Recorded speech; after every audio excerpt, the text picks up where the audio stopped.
China के जो companies है, जो हाँ हाँ। स्पेसिफिकली एआई बेस्ड कंपनीज के अभी ट्रेंड चालू हो गए हैं इसे। तो करेक्ट। उस रिलेटेड कोई इन्वेस्टमेंट अपॉर्चुनिटीज कहाँ से पिक कर सकते हैं? How to invest in such kind of thing? और this is not the time we should go for, so we don't know about that, we need some guidance related to that. या so about the US के बारे में बहुत सारे India में funds है, जिसमें यूएस में एक यूएस अपॉर्चुनिटी फंड है, आई मतलब आईसीआईसीआई का है। पराग पारेख का फंड्स है। ईटीएफ भी है कुछ मोतीलाल के, S&P 500, नास्डाक 500। लेकिन अपने यहाँ चाइना के ईटीएफ या फंड क्यों नहीं है? क्योंकि लास्ट के 10 ईयर में चाइना का रिटर्न 2-3% ही रहा है, या 10 साल का रिटर्न 3% है। तो वो जब तक कोई पॉपुलैरिटी या उसमें कोई फैंसी नहीं आती है, तब तक उस टाइप के प्रोडक्ट इंडिया में आते नहीं है। इंडिया में दो प्रोडक्ट्स हैं उससे related.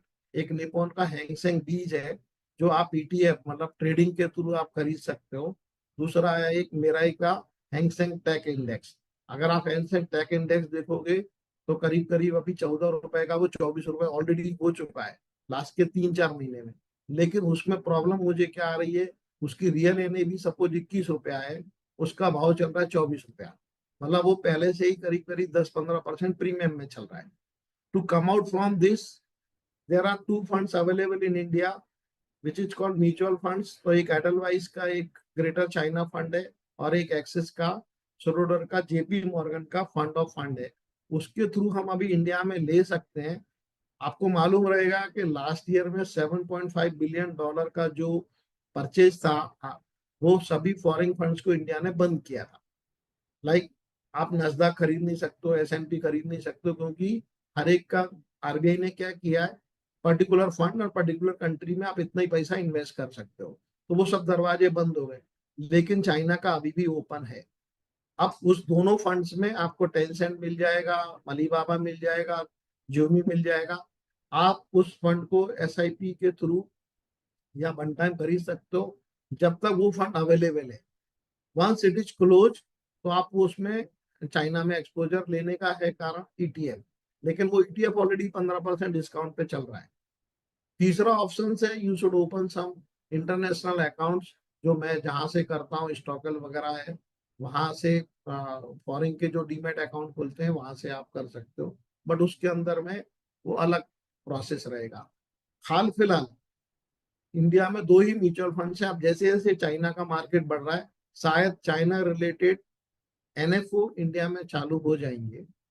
But still this to, और अगर आप उनका रिटर्न देखोगे दोनों फंड्स का, कुछ भी रिटर्न नहीं है लास्ट के 5-6 साल का। लेकिन लास्ट के 3 महीने का रिटर्न देखोगे तो आपको 25% मिलेगा। So I think I give your answer that you can subscribe this two funds which is available at the fair price. Fair price मतलब जब आप इंडिया में खरीदी करते हो, उसी दिन उसी प्राइस की एनएवी वो चाइना में खरीदी करके आपको देते हैं। ईटीएफ खरीदी करोगे तो करीब करीब 20% प्रीमियम पे चल रहा है वो। तो मैं 20% प्रीमियम में क्यों ले लूं? अगर वो वास्तव में 20% बढ़ भी जाता है तो भी मेरी प्राइस नहीं बढ़ेगी। लेकिन एक बात जरूर है, चाइना का मार्केट अभी अभी शुरू हुआ है। अभी जो प्रसाद सर ने जैसे बताया कि चाइना का पी 10 से 12 है, इंडिया का पी अभी भी 20-22 है। हमारी मेमोरी ऐसी है कि इंडिया में इतना रिटर्न आता ही है। लेकिन इंडिया में भी मार्केट में एफआई इसलिए सेल कर रहे हैं क्योंकि चाइना में उनको अपॉर्चुनिटी दिख रही है। सो चाइना में अभी यार, कल का जो लोग भी इंटरनेशनल मार्केट ट्रैक करते हैं, कल का डो जोन्स -700 पॉइंट माइनस था, नास्डैक 400 पॉइंट माइनस था, हैंगसेंग 6% ऊपर था टेक, और हैंगसेंग प्योर 3% अप था। चाइना 2% अप था। मतलब इतना बुलेट बात था यूएस में कल के दिन। अपना एजीएस निफ्टी अभी फ्यूचर में 150 पॉइंट डाउन चल रहा है। लेकिन वो शेयर्स मतलब चाइना का इंडेक्स और चाइना के स्टॉक्स ऊपर जा रहा है। फर्स्ट टाइम अमेरिका में ऐसा रियलाइज हुआ है कि एनवीडिया वगैरह जो अमेजॉन है, उसकी टक्कर की टेक्नोलॉजी चाइना में शुरू हुई है। अभी तक लोगों को लगता था कि China is only outsourcing company, और हम टेक्नोलॉजी यहाँ से बनाएंगे, चाइना सिर्फ मैन्युफैक्चर करेगा। लेकिन जब से डीप सीक आया है और अलीबाबा का जो एआई आया है, और आपको मालूम है चाइना का मैन्युफैक्चरिंग कॉस्ट 1/4 1/5 रहेगा यूएस से। तो फर्स्ट टाइम उनको डर लग रहा है कि शायद ये लोग अगर कंपटीशन में आ जाएंगे तो अभी जो बहुत हाई वैल्यूएशन है, लाइक एनवीडिया का बोलो या आप अमेजन का बोलो या आप गूगल का बोलो, तो वहां पर अभी करेक्शन चालू हुआ है, बिकॉज चाइनीज में ईपी अभी भी बहुत सस्ता है। और चाइना ने पहले बार after covid they are focusing on their stock market. वहां की पब्लिक जिनपिंग को बॉम्ब मार रही है कि आप पूरे स्टॉक मार्केट के ऊपर कोई ध्यान ही नहीं दे रहे हो, हम लोगों की इन्वेस्टमेंट, जबकि चाइना अभी एक रिच कंट्री बन गया है।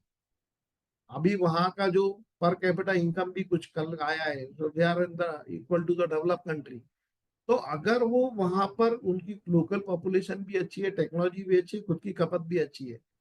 थैंक यू सर, बहुत एक कॉम्प्रिहेंसिव एक्चुअली आंसर दिया आपने। इट हैज गिवन नहीं, मेरा रियली आंसर गुड एकदम स्ट्रेट एक्सपोजर। फॉरवर्ड रहता है, मतलब मैं नहीं नहीं वहां पर रह सर, के। It's really really nice, so many things learning from your explanations. Thanks.